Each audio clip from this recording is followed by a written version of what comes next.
রাতের অন্ধকারে চা বাগান এলাকায় ঘুরছে চিতাবাঘ। সোশ্যাল মিডিয়ায় ভাইরাল চিতাবাঘের ছবি। চালসা মেটেলি রাজ্য সড়কের আইভিল মোড় এলাকার ঘটনায় আতঙ্কিত হয়ে পড়েছেন এলাকার মানুষজন। সেই ছবি এই মুহূর্তে দেখাচ্ছি, ভাইরাল ভিডিও। রাতের অন্ধকারেই চা বাগান এলাকাতেই ঘুরে বেড়াচ্ছে চিতাবাঘ।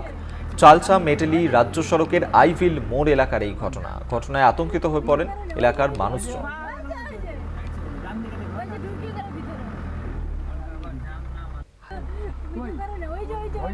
আপনাদেরকে আরেকবার জানিয়ে রাখবো, রাতের অন্ধকারে চা বাগান এলাকায় ঘুরছে চিতাবাঘ। সেই ছবি এই মুহূর্তে দেখাচ্ছি। সোশ্যাল মিডিয়ায় ভাইরাল চিতাবাঘের ছবি। চালসা মেটেলি রাজ্য সড়কের আইভিল মোড়ে এই ঘটনায় আতঙ্কিত এলাকার মানুষজন।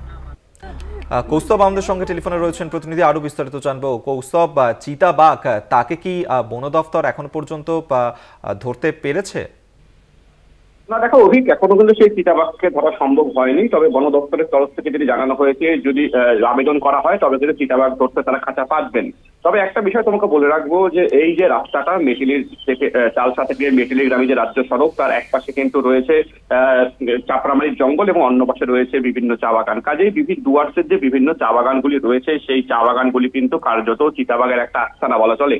কার্যত এই এলাকাগুলিতে চিতাবাঘের আনাগোনা থাকে। তবে এইভাবে একদম রাজ্য সড়ক পারাপার করছে চিতাবাঘ, সেটা কিন্তু রীতিমতো বলা যেতে পারে একটা আতঙ্কিত বিষয়। তবে যেটা জানতে পারা যাচ্ছে যে গতকাল রাত আনুমানিক 11টা নাগাদ এক ব্যক্তি, তিনি কিন্তু চালসা থেকে মেহেরি ফিরছিলেন এবং তিনি দেখতে পান যে গাড়ির আলোতে রাস্তার উপর দাঁড়িয়ে রয়েছে একটি পূর্ণবয়স্ক চিতাবাঘ এবং তিনি গাড়ি দাঁড় করিয়ে দেন। স্বাভাবিক বিষয়টা কিন্তু তিনি আতঙ্কিত হয়ে পড়েন এবং তৎক্ষণাৎ তিনি সেই ছবি ক্যামেরাবন্দি করেন এবং পরবর্তীতে সেই ভিডিও কিন্তু সমাজ মাধ্যমে দেখা যাচ্ছে রীতিমতো ভাইরাল।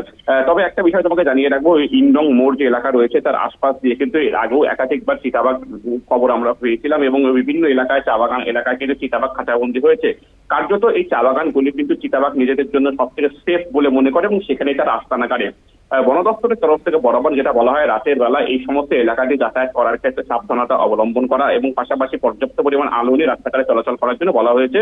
এবং যেহেতু এই এলাকায় চিতাবাঘ দেখা গিয়েছে, সেই কারণে কাজ খুব স্বাভাবিকভাবে সাধারণ মানুষের মধ্যে আতঙ্ক ছড়াবে, এটা স্বাভাবিক। আর এই কারণে কিন্তু বন দপ্তরের তরফ থেকে ওই এলাকায় কিন্তু এখন টহল বাড়ানো হচ্ছে এবং যাতে সাধারণ মানুষকে সচেতন করা হচ্ছে যে কোনো রকম কিছু তারা দেখতে পান বন্যজন্তু, তার কাছাকাছি না গিয়ে তৎক্ষণাৎ যাতে বন দপ্তরকে জানানো হয়। ধন্যবাদ তোমায়। কৌস্তব ভৌমিক আমাদের সঙ্গে টেলিফোনে ছিলেন প্রতিনিধি।